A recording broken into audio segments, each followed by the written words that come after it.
So let's now read from Mark's Gospel, the story of the Transfiguration on the mountain, and it's found in the 9th chapter of Mark's Gospel, reading from verse 2.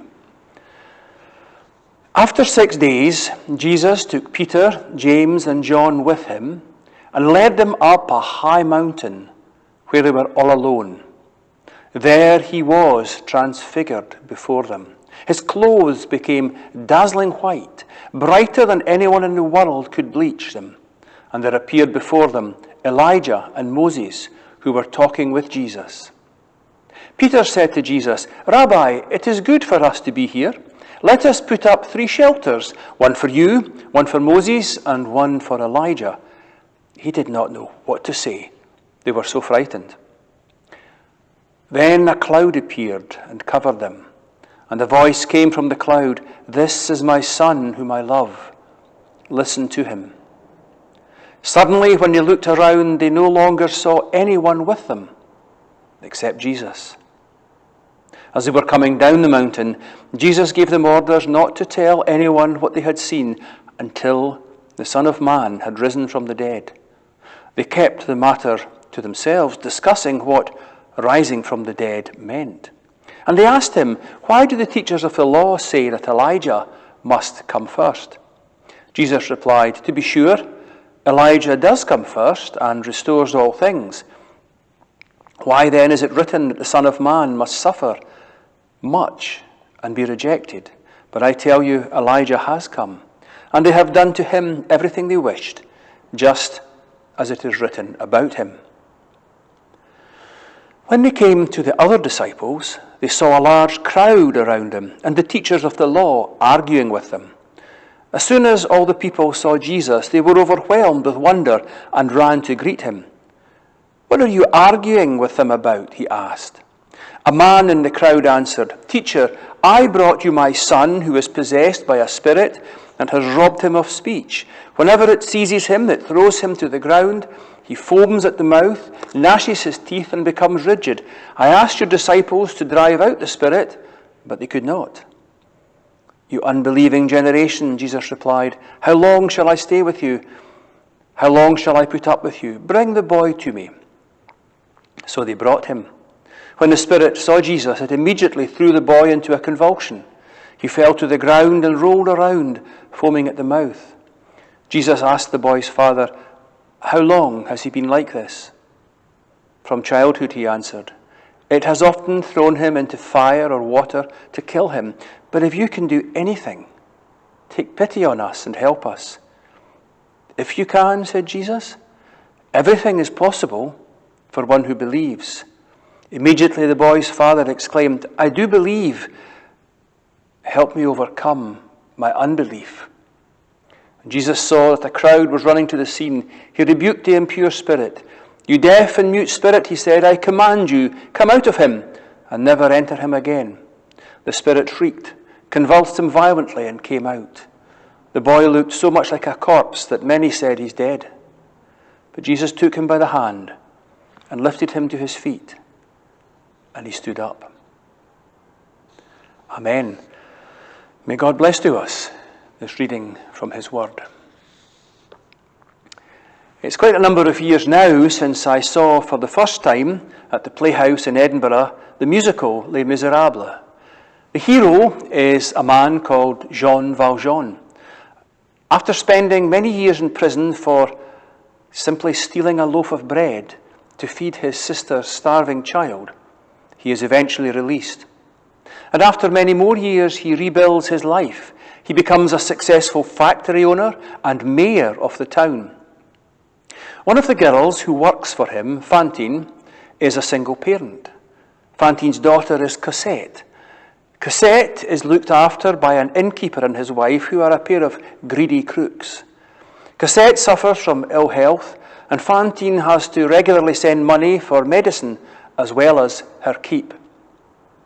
Now, the foreman in the factory tries to seduce Fantine, but she wants nothing to do with him, and she ends up being sacked by him. Desperate to get money to live, and especially to pay for her daughter's keep and medicine, she first of all sells her beautiful, long blonde hair. But then she sees no alternative but to turn to prostitution. She does this and sends money to pay for her daughter. She becomes ill. And at this point, Jean Valjean, the hero, the factory owner, becomes involved. And he visits her on her deathbed and promises to seek out her daughter, to take custody of her himself, and to bring her up well. And in the dying scene, Fantine's death is very effectively portrayed. She's wearing a long white nightdress, and the spotlight which is on her is turned up to maximum power, and she's bathed in brilliant white light. Her appearance as she dies is completely radiant. Now hold on to that image, because we'll come back to it. Valjean does take care of Cosette, and does so very well, and the years move on. And the story winds its way through revolution in Paris, and Cosette falling in love with one of the revolutionaries. The time comes when Valjean himself is now very old, and his time to die has almost come. And he's on stage with Cosette, and they sing a final duet. He begins to sing that it's time for him to tell her of those who always loved her, and it's time for him to say farewell. She sings, "No, Papa, do not go." And then Fantine appears again, still in her long white nightdress, and the brilliant white light shining upon her once again. And she sings, "Come with me, where chains will never bind you, all your grief at last behind you." And he sings, "Take my hand and lead me to salvation." And both were then spotlighted in brilliant white light as they started walking off the stage. And then you heard again the sound of the chorus. "Do you hear the people sing, lost in the valley of the night? It's the music of a people who are climbing to the light. They will live again in freedom in the garden of the Lord. They will walk behind the plowshare. They will put away the sword. The chain will be broken, and all men will have their reward." And as you hear that, Valjean and Fantine, still bathed in brilliant white light, disappear off stage. And Valjean has crossed over the divide into the life beyond. Now, I don't mind admitting to you that that night in Edinburgh, when Fantine came onto the stage, bathed in white light, and took Valjean's hand to lead him to glory, it felt like it was really happening. I was reminded of the line from the song by John Bell and Graham Moll, "From heaven to here, and here to heaven, is a distance less than tissue thin." For me, at that moment, it was as if I was seeing both sides of the paper-thin divide that separates this world from the unseen world, and I was very deeply moved. And the spell did not break as we left the theatre and walked to the car, and for a good half hour, my feelings were completely locked onto that moment. As we've already noted, today is the last Sunday before Lent, and the lectionary reading for this Sunday takes us to the time when Jesus went up the mountain with James, Peter, and John, and the clothes of Jesus glowed more brightly than anyone could ever bleach them. He too, as it were, was bathed in an incredible white light. And he was joined by two great men from Jewish history, Moses and Elijah. The disciples were full of awe and fear. They were totally transfixed. And Peter blurted out something about building shelters, about staying up there on the mountain. For all he was afraid, he knew there was something of incredible importance going on. He knew it was an incredible privilege to see what was happening, and he wanted to build shelters so they could stay there and hold on to that moment. And then the cloud came, and they heard the voice saying, "This is my beloved Son, listen to him." And after that, they were alone with Jesus. What a moment. There are moments and experiences in life that we cannot explain. There are moments when we seem to be getting some kind of glimpse of another dimension to life. Moments when it seems to us that the tissue separating this life and the life beyond is especially thin. Usually we're at a complete loss to explain how such moments happen. Listening to this service today, there are probably more people who have had an experience that they cannot explain than you might think. Often we're too embarrassed to tell others about them. They might think we've lost it, or are trying to make ourselves out to be some kind of psychic. But over the years, talking with people and listening to them, I've discovered that more people than you might expect have a story to tell of an experience they cannot explain.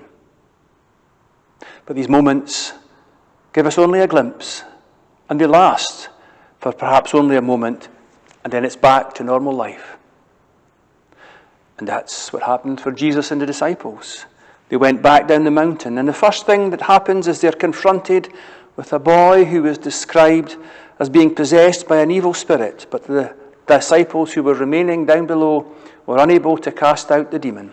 In other words, immediately after the incredible mountaintop experience, we find illness and inability to cure it. And that's so true, isn't it? Life does have mountaintop experiences which are full of emotion and energy and joy. But life is not lived on the mountaintops. We have to come back down to earth. Nevertheless, these moments when we catch a glimpse are very important, and they give us strength to carry on. Now, this story occurs in Mark's Gospel right at the turning point of the Gospel. Jesus has been doing preaching and teaching and healing around Galilee. Peter has recognized Jesus as the Messiah, and Jesus has told the disciples he must suffer and die. And from this point, Mark's Gospel now moves steadily and quite rapidly towards the cross, with Jesus teaching about suffering. So it's right at the turning point. But just before the descent from the mountain is the moment when a powerful glimpse is given. Is it not the case that when we face difficult and painful times ourselves, we too can get great strength from those special moments that we've had? Either moments on the mountaintop which we cannot explain, or simply moments which, even as they're happening, we know we should treasure. Moments with someone, memories of a particular holiday, a conversation, a smile, just moments that we are able to recognize this is important, this is special. The problem is that the pace of life is often so very fast that we have little time to savor or treasure the moments, or we don't make the time to savor and treasure the moments. So this week that's gone by, and life can often feel so flat just now in COVID and lockdown. But this week that has gone by will still have been made up of a number of moments. It was made up of 7 days, and each day was full of different moments. Some of these moments would be good, some would be difficult, but maybe there's one or two that might just stand out as particularly special.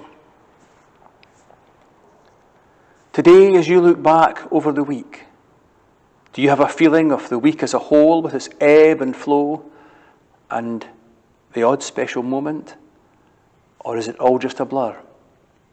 One thing that we can do is to take a couple of minutes at the end of a day to look back over the day and reflect on what's happened.